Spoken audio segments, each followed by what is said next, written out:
Ya, terima kasih banyak teman-teman sudah hari di MBG ke 107, sudah 2 tahun ya. Mudah-mudahan istiqomah terus. Dan tadi kami diskusi gimana kalau kita keluar dari marketplace. Ya, ide bagus sih. Maksudnya perlu dipertimbangkan. Teman-teman nanti kalau marketplace-nya udah keterlaluan, jangan sampai gagap. Jadi mulai sekarang mungkin belajar platform lain atau SEO mungkin atau mungkin Meta Ads dan seterusnya. Itu aja. MBGR, sukses dan berkembang. Sama-sama. Dadah. Thank you ya, teman-teman. Selamat.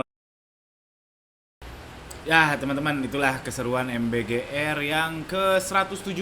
Alhamdulillah, sudah 107 pekan hal ini berjalan. Ini forum sederhana. Setiap Jumat jam 16 sampai 17.30 insya Allah. Itu singkatan dari mentoring bisnis gratis. Karena ini gratisan. Kita cuma nongkrong bareng, namanya juga gratisan, nongkrong bareng. Tapi insya Allah, karena satu frekuensi ya insya Allah sama-sama pedagang online, jadi insya Allah nongkrongnya nongkrong yang produktif insya Allah. 16 sampai 17.30 tiap hari Jumat, siapapun boleh join, jangan malu, waduh saya baru baru tahu Kang, ini udah 107 pekan jalan saya baru tahu. Nggak apa-apa, join aja. Orang nggak ada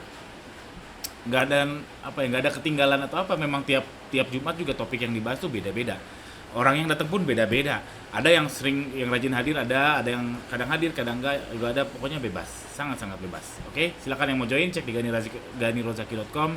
Di situ ada Telegram MBGR, dan khusus yang di Bandung, kalau yang di Bandung bukan Telegram tapi ada WhatsApp grup. Itu bisa japri saya kalau mau join. Itu kita tiap bulan ada kopi darat, ada kumpul di darat.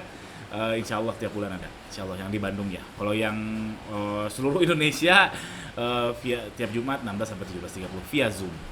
Oke, yang tadi dibahas adalah soal marketplace kebangetan. Ini kebangetan tuh misalkan sekarang kan makin dipepet ya. Yang terbaru itu instan. Nah, instan sebelum jam 3 harus dikirim yang sama di hari yang sama, bayangkan. Kalau yang orderannya satu dua oke lah, tapi kalau orderannya sampai 100 200, memilahnya aja mungkin PR. Kalau di apa? Kalau di print gelondongan gitu terus memilahnya aja mungkin PR. Atau memilah pas sebelum ngeprint juga PR. Jadi ya kita harus bikin sistem baru lagi.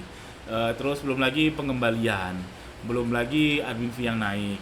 Yang intinya sebetulnya memang betul seller makin kepepet, ya karena ya Shopee, TikTok juga bisnis ya. Mereka juga butuh ngambil duit.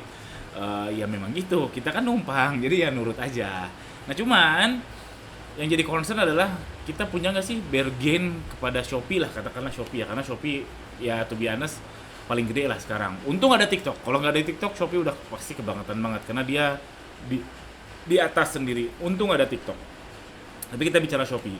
Jadi kalau kita punya bargain nggak sih, misalkan Shopee mau mengeluarkan kebijakan baru, kita sebagai seller tuh punya apa ya, punya bargain nggak sih, punya punya daya tawar. Bargain tuh daya tawar.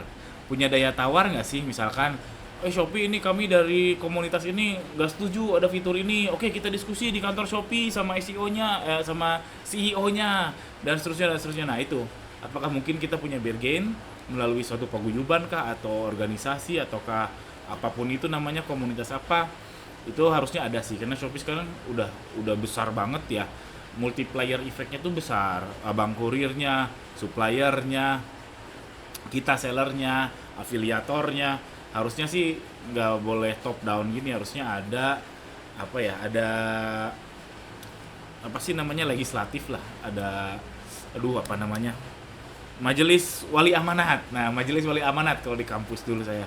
Majelis Wali Amanat. Nah, mungkin yang duduk di situ ada CEO-nya Shopee, pemerintah, komunitas mungkin, terus perwakilan abang kurir mungkin, atau perwakilan Facebook mungkin, yang intinya stakeholder yang bisa duduk bareng, kita bisa diskusi soal kebijakan-kebijakan Shopee. Karena Shopee ini udah milik bersama.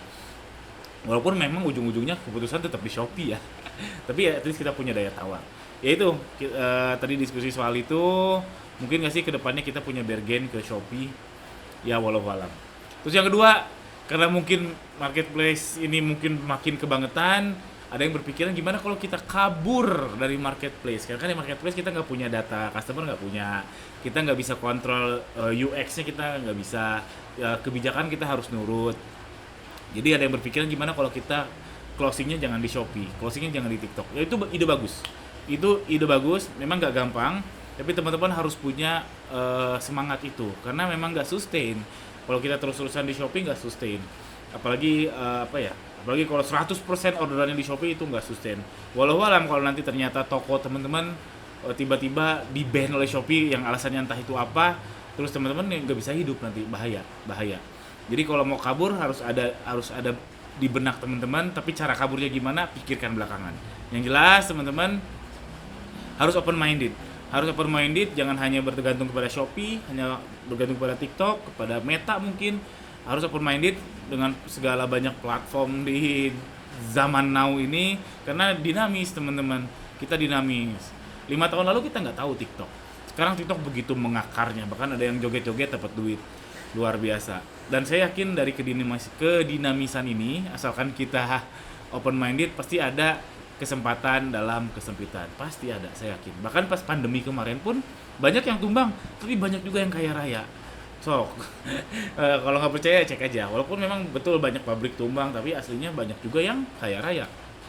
Jadi bless in disguise, kesempatan dalam kesempitan itu pasti ada. Gimana kita jeli untuk mengambilnya ya, jeli untuk melihatnya dan mengambil peluang tersebut, si kesempatan dalam kesempitan.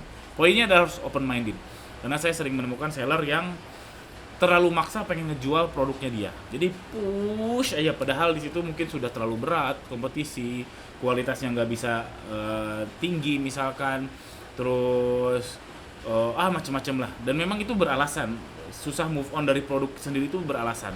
Salah satu contoh alasan terbesar adalah sudah invest besar tuh, misalkan punya konveksi ya, misalkan jualannya jilbab, saya udah jualan jilbab ini sudah, misalkan ya, udah invest mesin misalkan 2M gitu, dari turun temurun. Jadi kalau move on tuh berat banget rasanya.